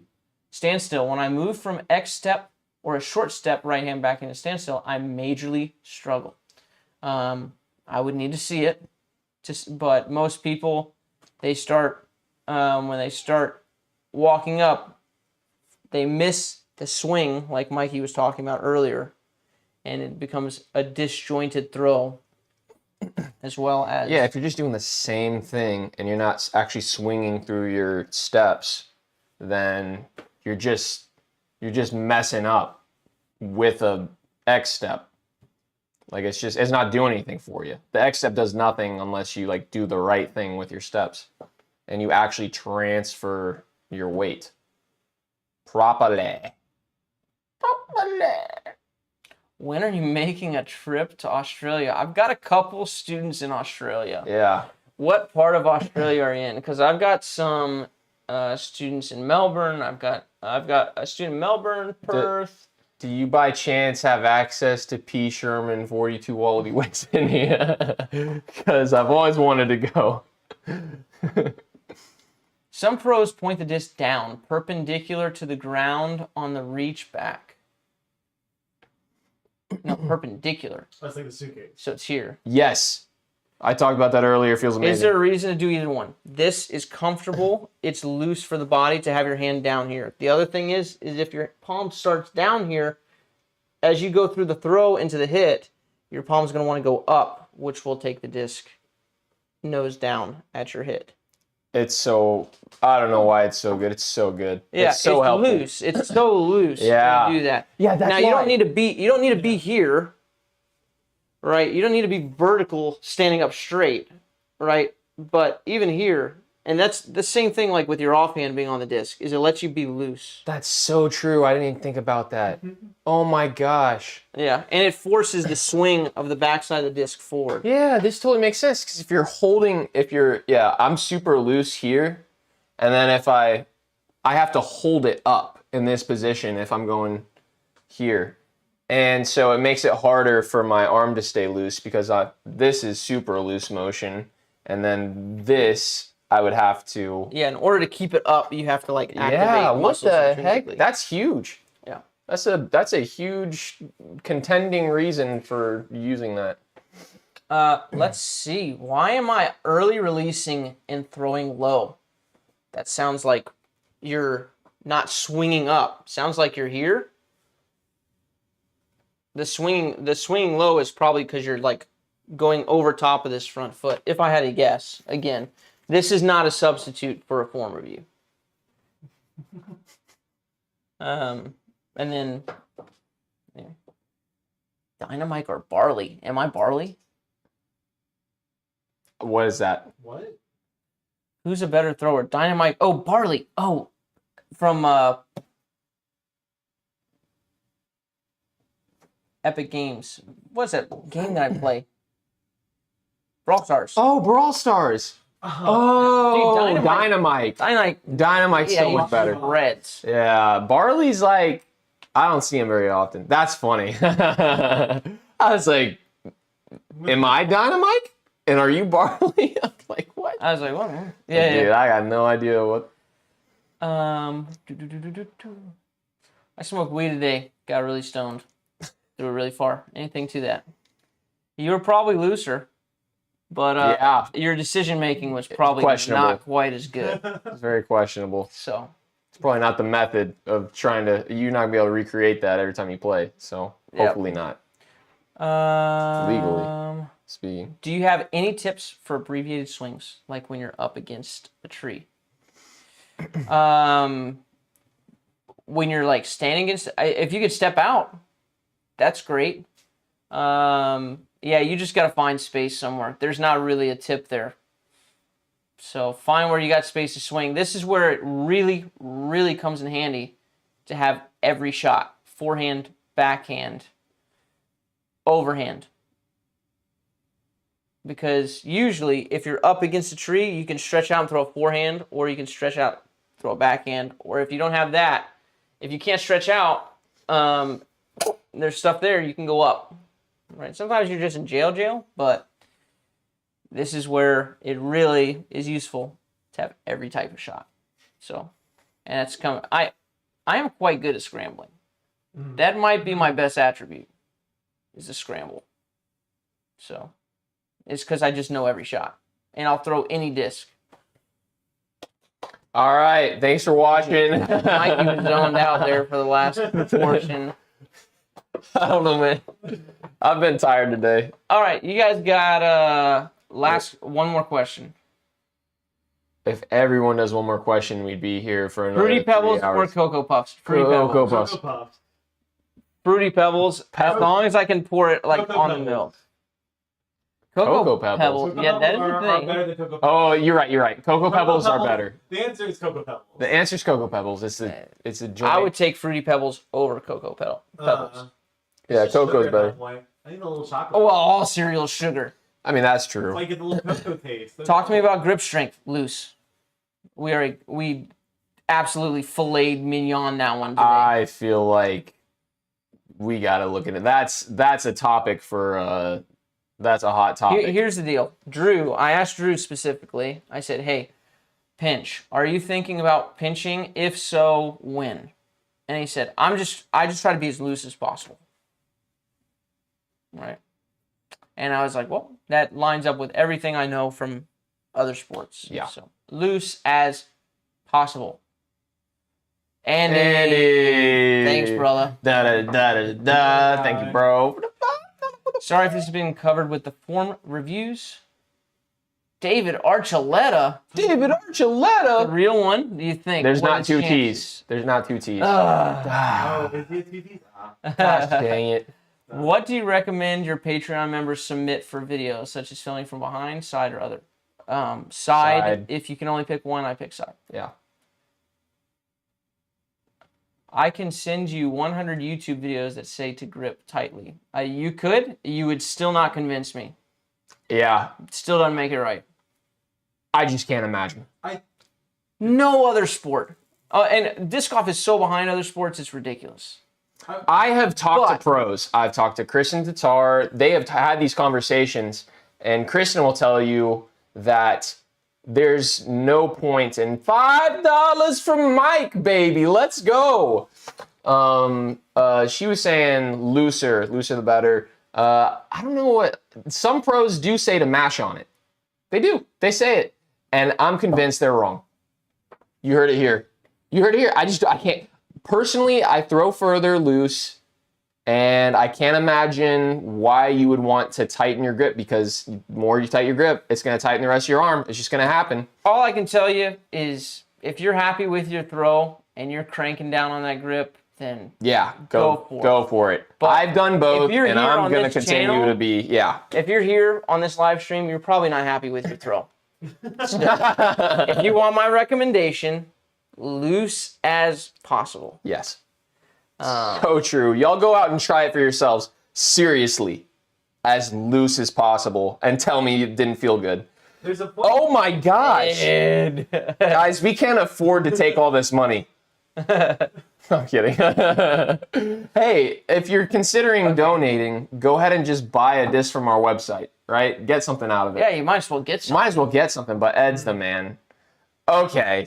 Well, we don't have anything for $2 on the website, so that would be the way. That's true. That's true. So true. Okay, let's see. We have to answer Mike's question. Yep. Mike, Why does my skate go the same distance as drivers? probably nose up. Yeah. Plus, It just does. Sometimes it plus, just does. Yeah. And plus glide. It could be a speed thing too, but it's probably nose angle and a speed thing. Whatever goes the furthest, sometimes just your furthest throwing disc, and that's the way it is. Why is my putt miss right no matter what I do? Check your grip. Here, try this grip. Try with your finger up here and here. I guarantee your grip's more like this and you're pinching here. I could be wrong. So why did I say guarantee? I don't know. But try to have this finger do nothing. And put your fingers towards the middle of the flight plate in some kind of configuration. I don't know what that means. I couldn't tell you. Thanks for all the money. Forehand and backhand throw in my form review. No, you get one form review a month. Pick which one you want. Yeah, that would be broken for $15. Broken. I'm trying to keep the form reviews like as low price wise as I can. And 15 is low. Yes. Most sports we don't trust pros' advice, even the top ones. Alex, you guys always claimed swing down on the ball. Yes. Okay. Oh, hold up. Have you guys seen that video with the guy going like, boom? He's like doing this really quick with the swing, and then he's like, it's a coach, and then he's talking about, I'm just doing this, and he's like basically just moving this all fast, and he's like, but with the rotation. And I was like, that's so sick. He's literally just like flipping this. And then he's like, it's the same thing. And then he cranks one. And he's like, so you just add the step and it's like, pow. That's a cool video. I showed on my kids when I was coaching, like middle school. Yeah. It's so cool. That just made me think of that.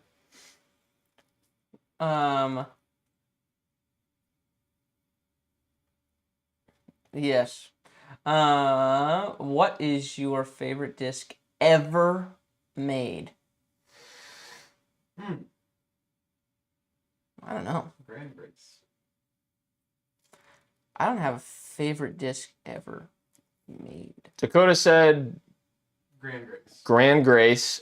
I'm going to say Ethos Pathfinder.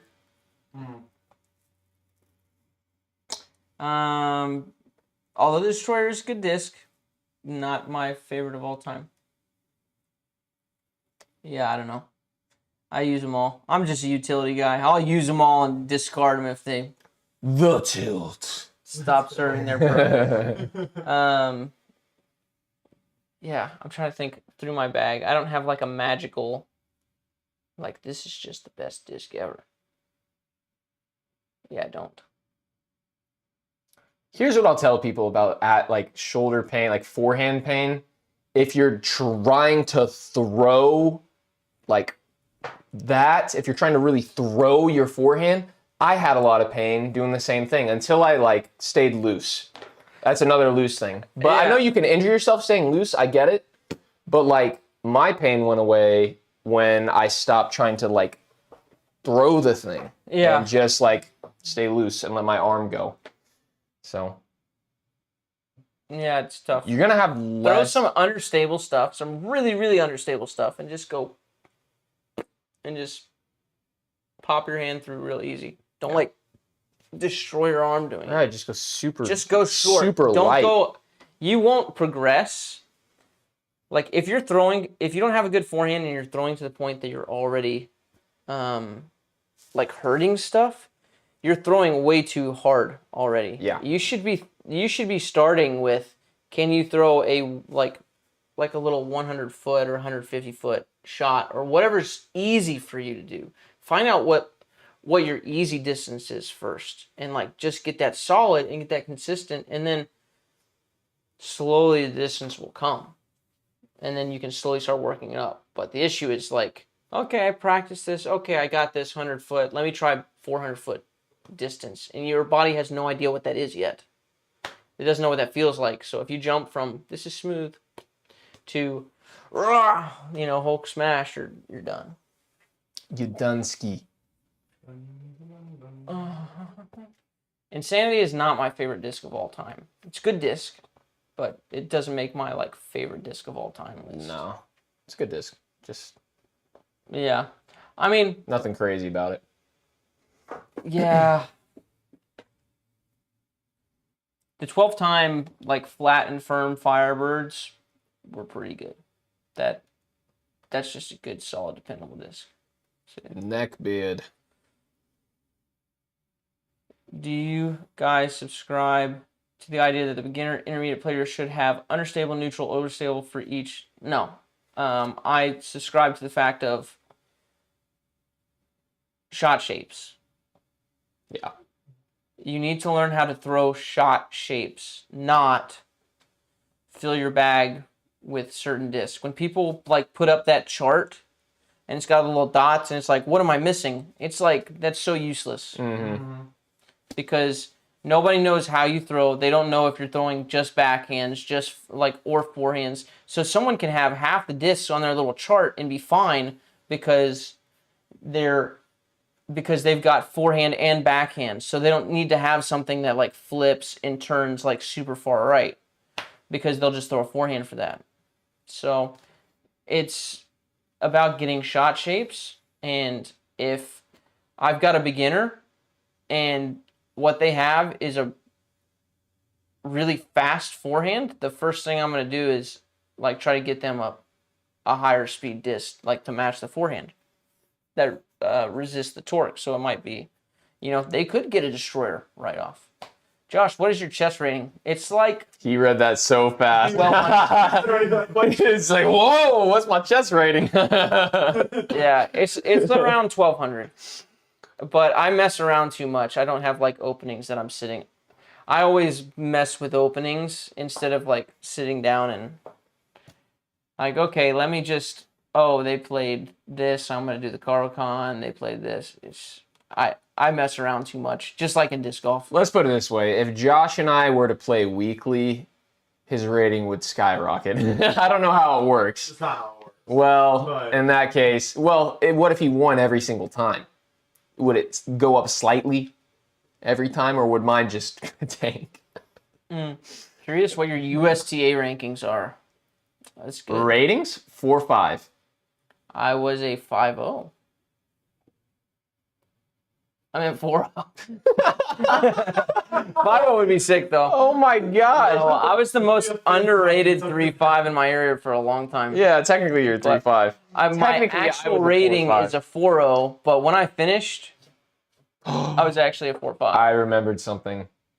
I don't know what Peter filled out for my rating so that I could get a 4.5, but I think technically I was automatically a 5.0 when you're in college tennis.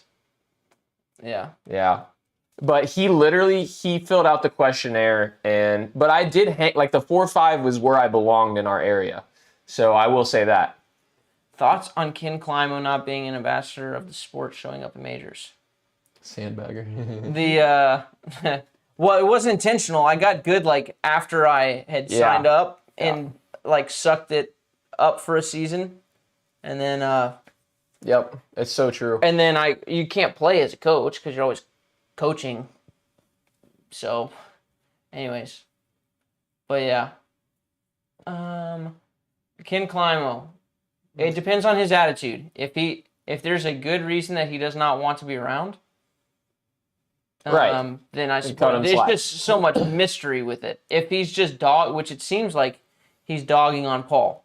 Like if you're gonna dog on somebody, then show up. Right? So anyways. Most fun pro you've hung out with, dude. I had the time of my life with Holland and Brian. Oh, Those are my people. Right there. Yeah. I would say Silver Lat. He would be fun too. I just don't know him. Yeah, I know. But the Europeans would all be a blast. Yeah, so I like the Estonians are great, but specifically like Silver bounces off humor like how you would want someone to bounce off humor, and so for me that's like a big plus. If you have a glow round scheduled and it's cold and rainy, do you still play? Yes. If I signed up, I'm playing.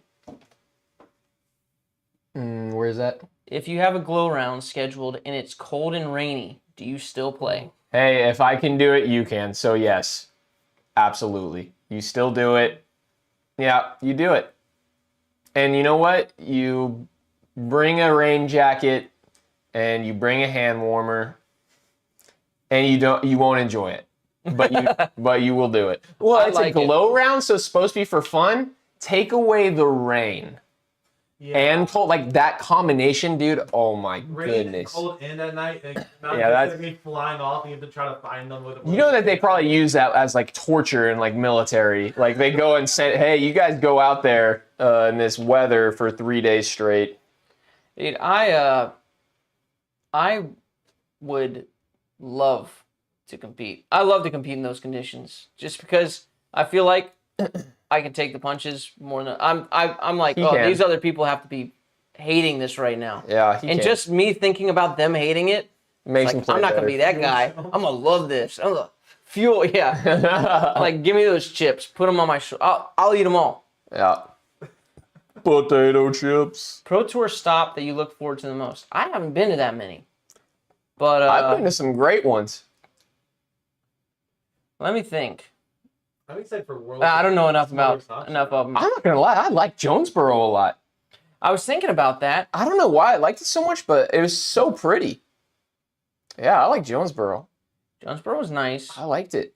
It had tents everywhere. Like if you pack that place out, the only downside was like maneuverability of like there wasn't an easy way to get throughout the course. Plus, like where you could park and stuff like that. Yeah, there's some downsides, but as far as just like I liked it. I think they could utilize the space better. Like the big tents, you could have like food trucks and stuff, and I like Jonesboro a lot. That was my favorite. Yeah, I don't know. I mean, Worlds was fun, but the venue wasn't like Yeah. USDGC was Crazy. pretty sick. I didn't go. Very, like, you could get everywhere. You could see. Oh, we went to Ledgestone. That's what I was thinking. Ledgestone. I didn't like. Yeah, I was I didn't trying to. like I it. was I like, didn't- there's this one place I went to that I can't remember. I like where it was. the Blackwoods. Northwood Black. Northwood Black was sick, but the other course, the one that's like known, like the Eureka whatever thing, I did not like that. Mhm. I didn't like it at all. Yeah, Bird poop everywhere. Like that really did it for me. I'm not joking. Like it was not normal bird poop. It was like geese, and it was all up over all the.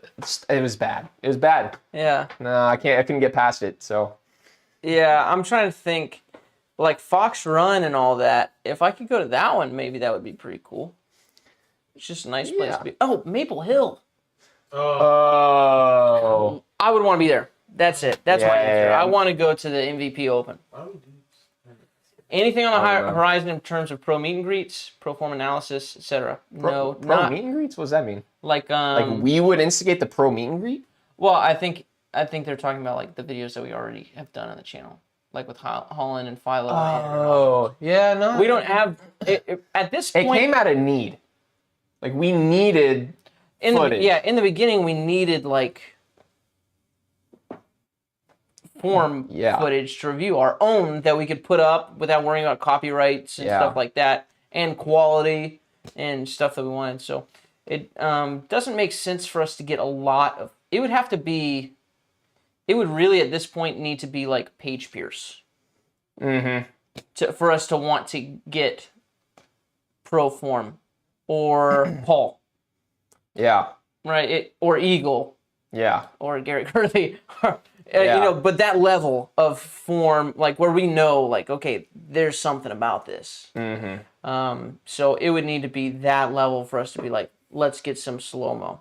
Now, interviews and things like that, happy to do those.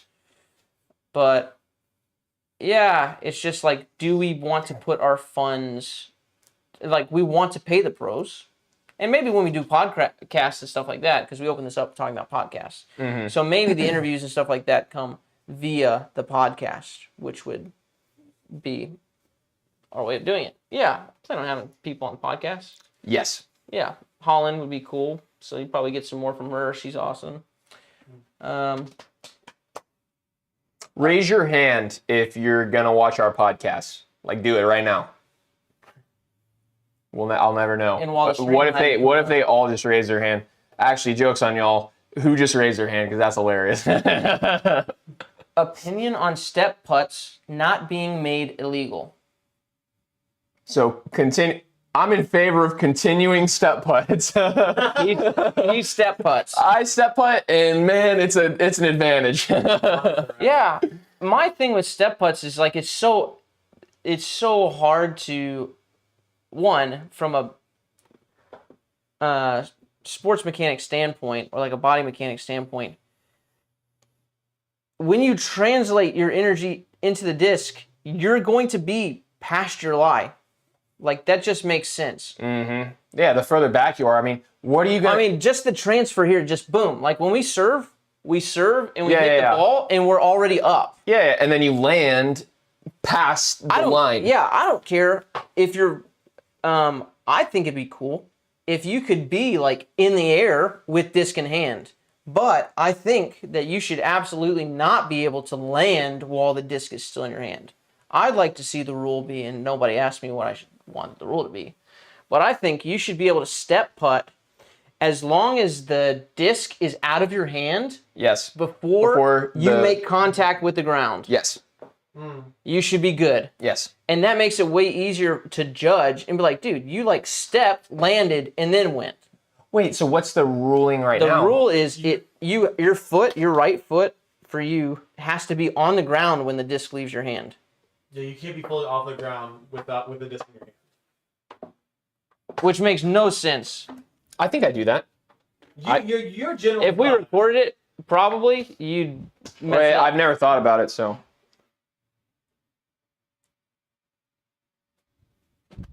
After. It's going to be after in most cases. Your right foot has to be on the ground until the disc has to leave your hand before your right foot leaves the ground. I've watched you a few times, and you've been fine every time I've watched you. I'm connected to the ground.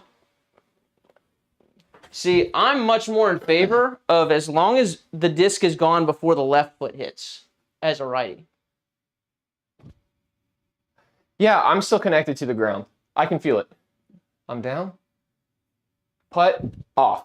Yeah. It's putt, because I've transferred my weight. Putt, off.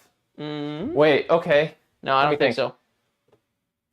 Anyways, there's a lot of people step putting, and it makes sense. Like serve, you're going to be off the ground. You guys are going to have to slow-mo it when I do it. I've watched you. But my point is like, if we have to slow-mo it why would I hold on to the disc while I'm out of the air with my foot? Because it gives you more. You're closer to the basket. I'm saying like, why would I do that mechanically? No, just like. Because then by the time I've done that, the weight transfer is already over. Like the part of the weight transfer into the hand, I still have to be connected to the ground for that. So it has to come out of my hand before I move my foot. Before your foot comes off the ground. Right. Yeah. The point is like it's happening so close together that how can people call it? Yeah. So I would, as long as when you land, I would say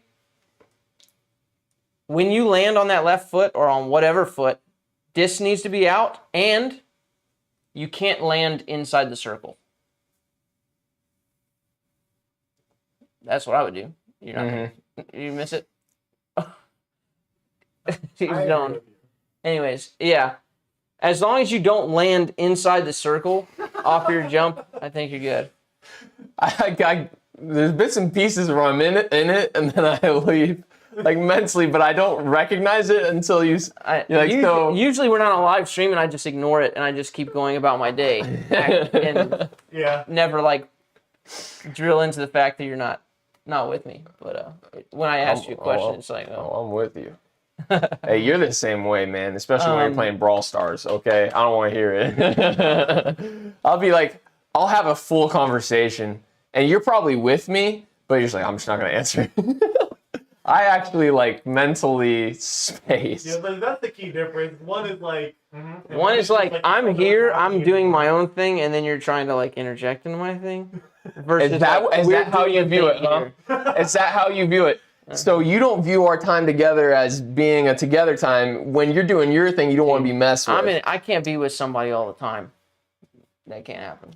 Well, then just leave the room. How sick was it being on the bag when Holland threw it in? It was amazing. Before she threw it, I thought she's gonna throw this in. And then like you can hear it if you go back and listen to the footage. The disc is like halfway through the flight, and I'm like, be the one. Mm-hmm. And then it goes, and it's just good. It was awesome. Anyways. Yeah. Having this rule change that you're talking about would allow side jumps to get around big trees. Yeah. So like you're straddling out or something. Yo, check me out. Oh my goodness. I love it. All right, we're Well, straddling. here's the thing. We're straddling, and I need to be like over here to putt. I'm gonna just be like, literally, it's just here. Yeah. Well, you do this on your forehand sometimes too. What? You foot fault on your forehand. Oh, what? He's never told me this. I know.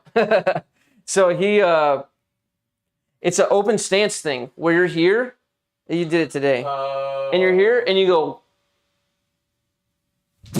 Yeah. Oh, that was fun. It's explosive. He was right. I have seen you do that. I didn't think about that. Oh my gosh. Okay, well, if I think about But it, the you other thing tell is- me I could do it. I could do it differently immediately I know. because I can still get the same pop and just keep. I don't my bring feet the on law ground. down on everyone right away. Oh my gosh. Yeah, the other thing you could do is you could be here. So what they're saying is you could be here with your foot here, and you could, if the basket's over here, you could go this way. Mm-hmm. Oh, my hammies are just trying to cramp on me. I drink so much water. It's not a water Run around and then sitting for a while. That's gonna happen. It's been happening all day. So, anyways. So I don't know why you haven't told me this because you know me. I will change it immediately. I like knowing the rules. Kevin even made a comment about it today. He's like, Kevin, When He did said- he make a comment about it? when you threw the shot, he's like, you should have forehand with no feet on the ground or both feet in the air, he said. Well, yeah, he can say that, but I didn't know that was a football. It's cool. It's cool. I like it. It's not cool if it's illegal. Cool. There's nothing cool about it. Will you guys do form reviews like Simon or Drew with one of the smooth boys, Bradley William? Would you not consider Simon a smooth boy? Dude, I'm gonna tell him you said that. Simon is so smooth. Yeah, He's Simon so is the smooth boy. Yeah, he's so smooth. but no, I see what they're saying about Bradley. But yes, He said, "Oh, he is." Yeah. Simon's a smooth, huge bomber. Bradley throws far too. Dude, you know who's a smooth bomber? I know you know who it is. He throws further than everyone. Well, the person I'm thinking throws smoother. Okay, hold on. Bazooka. Oh, dude, Albert. Tom. The USDGC like distance showcase was crazy. He's insane. Oh, AB. He Guys, I have a story. I have a story. Oh my gosh. What is the hole? USDGC. Wait, USDGC? The one, the island that people had to crush to get there. Oh, gotcha. Okay, guys. Oh yeah. Okay, I know guys. what you're talking about. It's So stadium hole. there's like the fence on the right. Right. You could go across and you can eagle. Like you can Yeah. cut across the hole and eagle. Right, it's like this, and it goes around. You can eagle. It's like hole Right, Calvin like got it. 13, 15. Paul, I all the forget what guys, it is. all the big guns like go across. Yeah, so practice round, USDGC. It's Paul AB. What's that guy's name? I forget it. Anyways, another guy. Oh, And who's with you? I don't know. He was with AB though. He's Discraft? Austin Turner? Mm-mm. Austin Ham? Mm. What's his name? No. So many Austins. No. Anyways, so they're doing that hole, and basically it's just like Paul's like, hey, throw this, and he hands him like a Big Z Luna or whatever. Throws AB the Big Z Luna, and Adam Hammis. It was him. It was Adam. Anyways, so it was 3 of them, and I had no context when I'm out with these guys filming. I don't know the distances of holes. I don't know what's crazy or not. all I know is looking back on it now, it was crazy. AB threw that Big Z Luna, however far that hole was, it was at least 500. And I didn't know that until like later on when they started talking about it. I'm like, I look back on it and I'm like, why didn't they go crazy? Why weren't they like going crazy? Because he bombed it. He eagled it with a Luna. Yeah, a Luna only. Yeah. Off the tee, it was a bomb, but I just didn't contextually know how much of a bomb it was because I've never seen this course. I don't pay attention to things. I'm thinking about like the shots I'm getting.